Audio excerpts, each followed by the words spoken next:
just love to come here because the energy is so good. And today I'm going to say the vibes are really good. There's a reason for that. My daughter-in-law, who's sitting on the back row back there, she's always talking about good vibes, good vibes. She's here with my youngest son, Aaron. That's Caitlin, and my mother. And Leonard is married to my mother. He's not necessarily my stepdad, because you can't pick your family. But he is absolutely one of my best friends, and you can pick your friends. And last but not least, my husband Craig, and I am thankful for every one of them, and I am thankful for every one of you. So the talk was titled, Love, Not Contempt.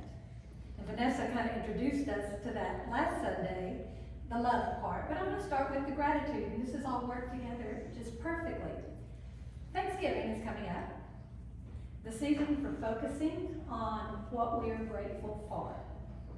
I talked about gratitude as being one of the pillars of joy in the first talk I gave here a long time ago, maybe a year ago, and I had referenced two books. One of them was the Book of Joy by the Dalai Lama and Desmond Tutu, and another was titled Awakening Joy. And in that I wrote, gratitude is easy and fun when things are going well. Gratitude in our darkest times is more difficult. During dark times, practicing gratitude is a matter of remembering our blessings so we can hold the hard stuff in a bigger perspective. With patience and understanding, we can see that often it is the suffering itself that deepens us, matures our perspective on life, makes us more compassionate and wiser than we would have been without the dark times. How many times have we been inspired by those who embody a wisdom that could only come from dealing with adversity? We all have struggles and adversities. Gratitude for those struggles are likely not immediate. We have to give ourselves time to emotionally work through these experiences. I am well aware of the power of the mind. I have a degree in psychology, but often I have to be reminded, where the mind goes, the energy flows. Helen Keller said, we would never learn to be brave or patient if there were only joy in the world. Bob Edmonds, who's a professor of psychology and the founding editor of the Journal of Positive Psychology, says that gratitude, the cardinal moral emotion that promotes cooperation and makes our society civil and kind, is the feeling of reverence for things that are given. And reverence means respect. I like that word. According to Chopra.com, you know that's Deepak, the physical benefits of gratitude are a stronger, and research backs all this up, a stronger immune system, less bothered by aches and pains, lower blood pressure, sleep longer and feel more rested upon awakening. Social benefits of gratitude are more compassionate, generous, and helpful, more outgoing, feel less lonely or isolated. The psychological benefits of gratitude are higher levels of positive emotions, more alert, alive, awake, more joy and pleasure, more optimism and happiness. And on that website they say, gratitude is essential for happiness. By setting the intention, to prioritize gratitude, you have already begun to adopt the mindset and all of these benefits. Reading about Deepak Chopra reminded me of an audiobook I was listening to with no intent to bring it into the talk. But where the mind goes, the energy flows. The book is titled 10% Happier by Dan Harris. Have you read that? Why reading Chopra triggered that thought of Harris for me was that in his book, Harris writes about first reading, then meeting Eckhart Tolle and Deepak Chopra. He describes them with mockery in ways only he can. As you might guess, there comes a point where Harris has a broader understanding of what the authors are saying in their differing, they're very different personalities and presenters, but they both have a kind of a new thought kind of way. Harris was an anchor for Nightline and co-anchor of the weekend edition of Good Morning America. He's now retired from ABC News and promotes meditation and mindfulness. He has a podcast titled 10% Happier with Dan Harris, if you're interested in that kind of thing. Early in his career, Harris was recruited by the news anchor Peter Jennings. Some of y'all remember him. He was recruited to be the primary journalist to cover religion at ABC. Harris labels himself as culturally Jewish, and according to his book, he is an unapologetic agnostic. The whole time he's covering religious news and stories. I don't necessarily recommend the book, but the audio to me is hilarious because his humor is kind of biting sometimes, but it's his progression from this mindset to a new mindset. Harris is telling of a 10-day silent retreat was truly left out loud in my favorite part of the book. Harris called his upcoming retreat a Zen March, where he would join, this is what he called them, crystal-wielding Muppets using syrupy language. When he arrives at Spirit Rock, which is a retreat center, he observes that the attendees are mostly white baby boomers of the NPR socks and sandals set. We got a few of those, don't we? From Harris, he wrote this. I wrote a memoir about a fidgety, skeptical newsman who reluctantly becomes a meditator to deal with his issues. And in the process of publishing it, I occasionally, to my embarrassment, found myself failing to practice what I preach. Harris wrote this. I was kind of like a dog that soils the rug, and the universe kept shoving my face in it.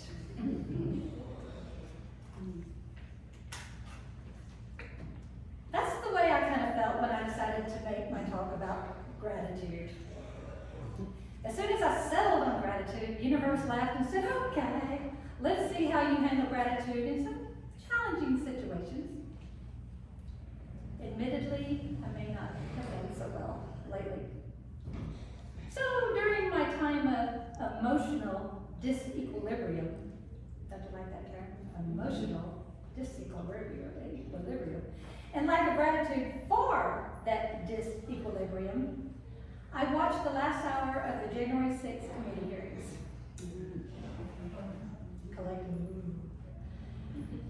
After the hearings, I turned the TV to the news channel that has 6 frames. And 3 of them are CNN, Fox News, and MSNBC. I wanted to see how the different ones were reporting the same thing I had just watched live. And I'm sitting there and I'm asking myself, just as I have since the 2016 election, how did we as a people, as a nation, get to this point? If I allow myself, when I don't practice gratitude and broader thinking, I can go down that rabbit hole of disappointment, sadness, fear. And sometimes I don't feel like I have the emotional energy to crawl out and look at this world. It just frightens me sometimes if I let it. So with the November midterm elections coming up, the vitriol is amped up exponentially.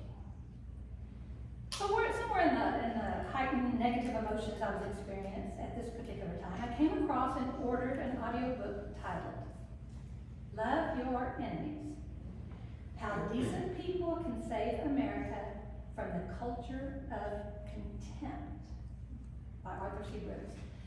The word contempt gave me pause. It's not a word I would use often or lightly. In part, the book description on Amazon read, divisive politicians, screaming heads on television, angry campus activists, Twitter trolls. Today in America, there is an, in quotation, outraged industrial complex that prospers by setting Americans against Americans, creating a culture of contempt.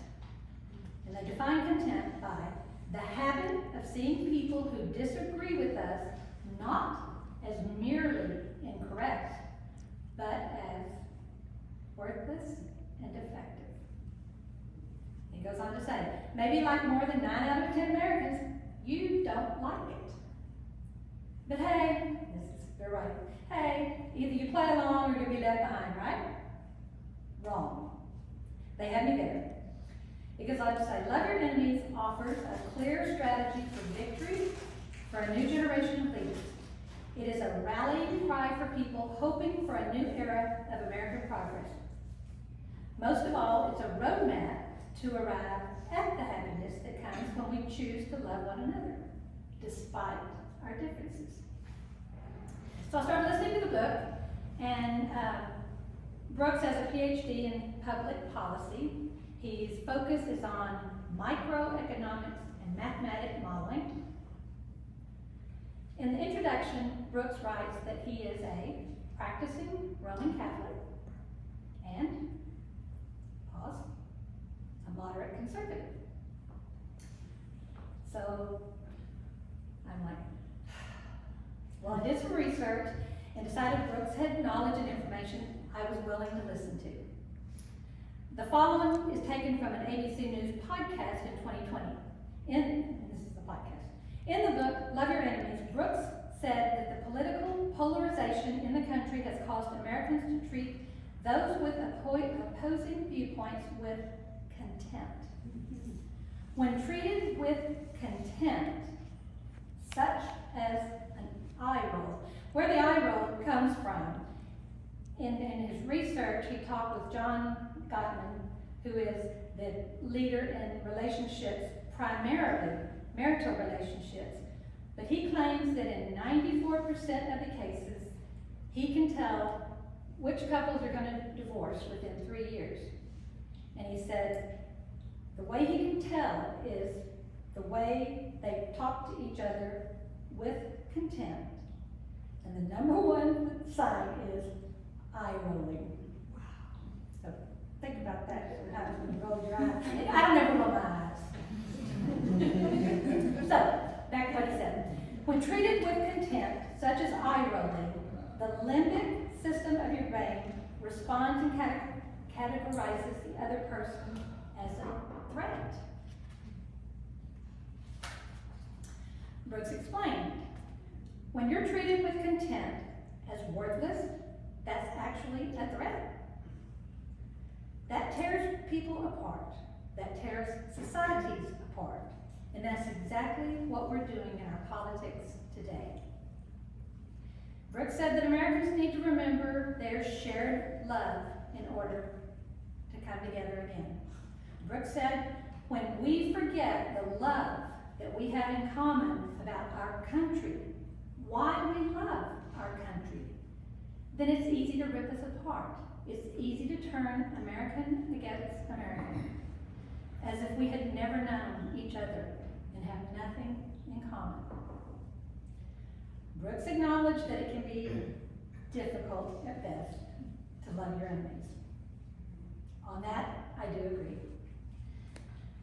Sometimes it's more than some of us can do in this moment, and maybe in this incarnation. I want to read you a somewhat long, true story from the book. I had not heard this story before, and I watched a lot of news during this time. So I'm going to read it because the details are important to the story. The reason I want to read this story is in all the reading I've done in the last month, this story has had the most profound effect on my faith. Not of some higher being, faith in the humanity of most people. We were ready to fight. On September 16, 2017, Hawk Newsom and a group of protesters from Black Lives Matter of Greater New York arrived at the National Mall in Washington, D.C. to confront a group of Trump supporters gathered for what they call the Mother of All rallies. A community activist from the South Bronx, Hawk had recently been on the front lines in Charlottesville, Virginia, protesting a rally by white nationalists that had made headlines all over the country. We remember that. He was still nursing a wound from the confrontation where he had been hit in the face with a rock. When Hawk and his team arrived on the mall, he braced for another confrontation and maybe more injuries. He figured the pro-Trump marchers were not so much different from the white supremacists he had faced in Charlottesville. Hawk was filled with disdain for them. The marchers appeared to reciprocate his feelings, yelling, "USA, USA, you don't like it? Get out." And ignore them, they don't exist. The two sides traded insults, and the situation became more combustible by the second. Onlookers immediately pulled out their iPhones and began being videographers, ready to capture the clash and post on social media. It was clear that yet another one of those ugly confrontations we have all come to dread was about to unfold. But then, just as the insults seemed ready to give way to blows, something wholly unexpected happened. Tommy Hodges, the organizer of the pro-Trump rally, invited Hawk Newsom onto his stage. "We're going to give you 2 minutes of our platform to put your message out," Tommy told Hawk. "Whether they disagree or agree with your message is irrelevant. It's the fact that you have the right to have that message." Hawk was ready to fight, not give a speech, but he accepted nonetheless. As he took the microphone in his hand, he thought back to a moment in Charlottesville when he was about to pick up a rock and throw it. Hawk says, "This little old white lady, I don't know where she came from, but she said, 'Your mouth is your most powerful weapon. You don't need anything but that.'" Now Hawk had a chance to use it.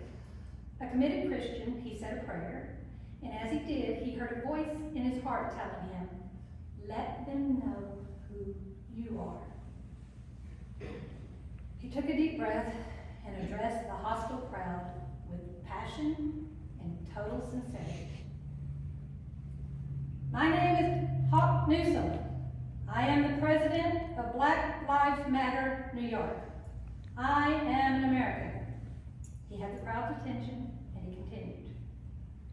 "And the beauty of America is that when you see something broken in your country, you can mobilize to fix it," he says. To his utter surprise, the crowd burst into applause. Emboldened, he says, "So you ask why there's a Black Lives Matter? Because you can watch a black man die and be choked to death on television and nothing happened. We need to address that."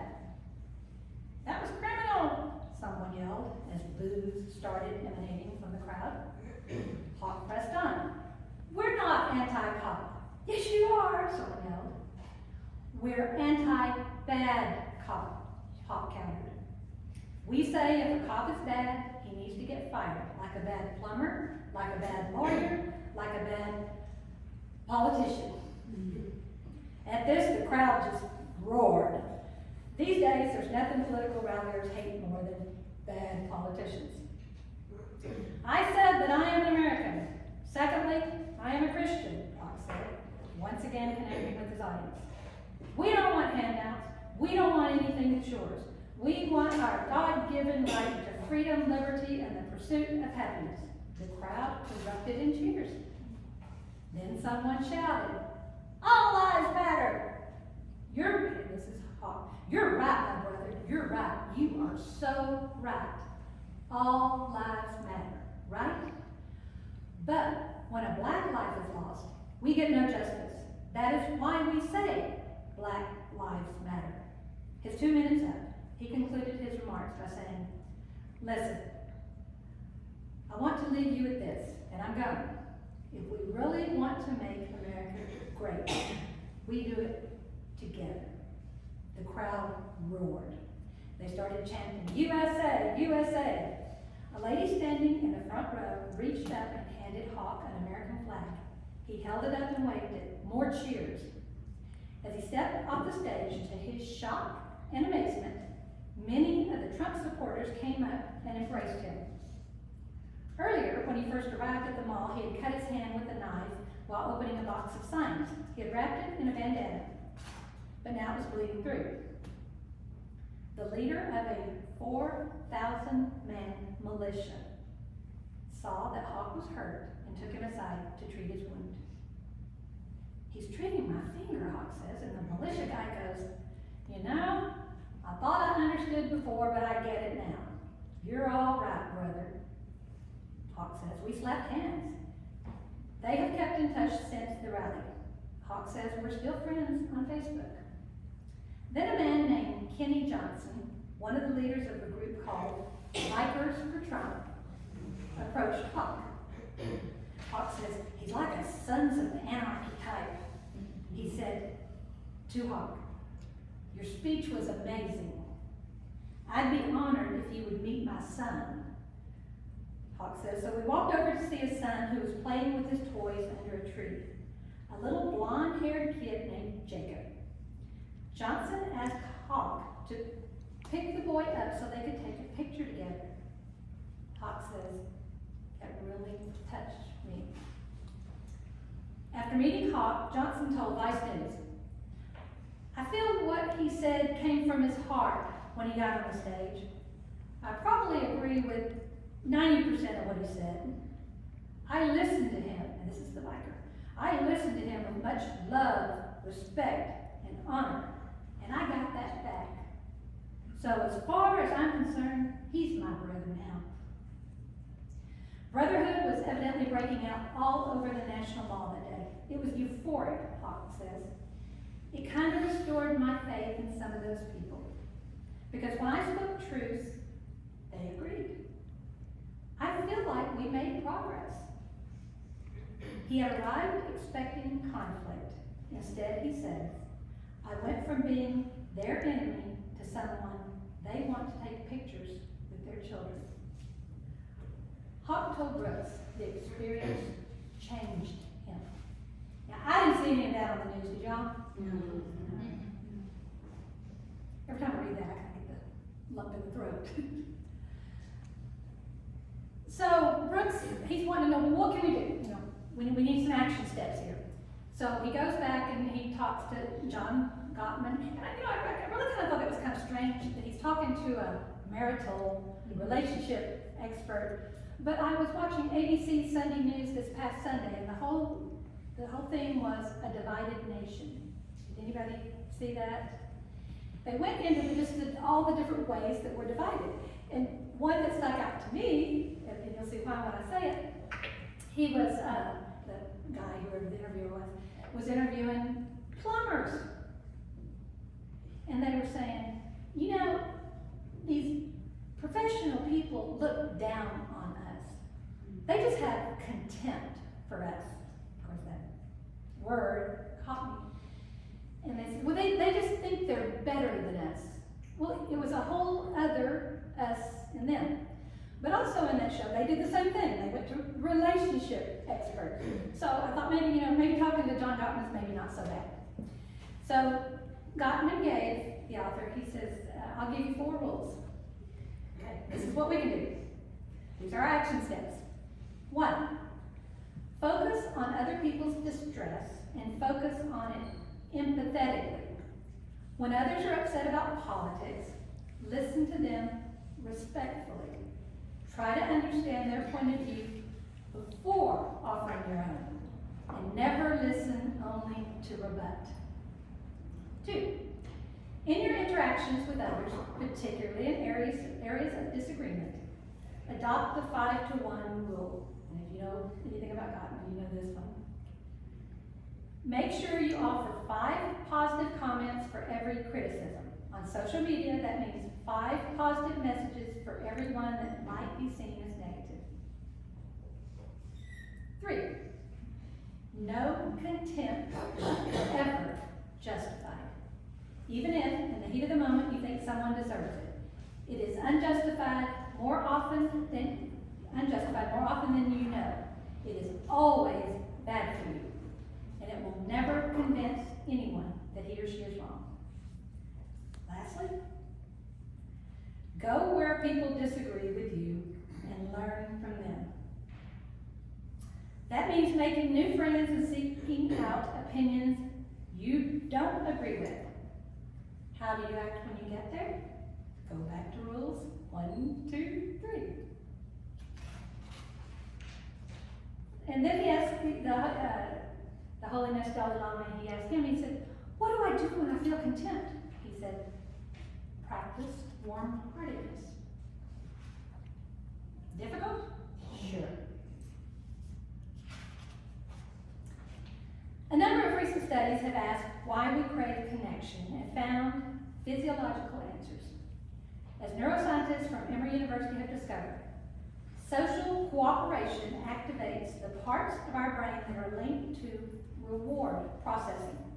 Using brain scans, they demonstrate that when we experience the pleasure of connection, these reward circuits are activated, proving that social cooperation is intrinsically rewarding to our brain. By contrast, when we experience exclusion or rejection, the brain's pain centers are activated. In fact, the brain processes relational rejection the same way it processes physical pain. So what they're saying is a broken heart can in many ways feel like a broken leg. We can ask ourselves, would I be willing to break a bone to be right politically? That's a no for me. What we know is contempt crowds out love when it becomes our focus. If we have contempt for them, more and more people will become them. Your opportunity when treated with contempt is to change at least one heart. Our own. You may not be able to control the actions of others, but you can absolutely control your reaction. You can break the cycle of contempt. You have the power to do that. I want to end with a quote from Plato. Never discourage anyone who continues to make progress, no matter how slow. I'll leave you with this. Have a thank-filled Thanksgiving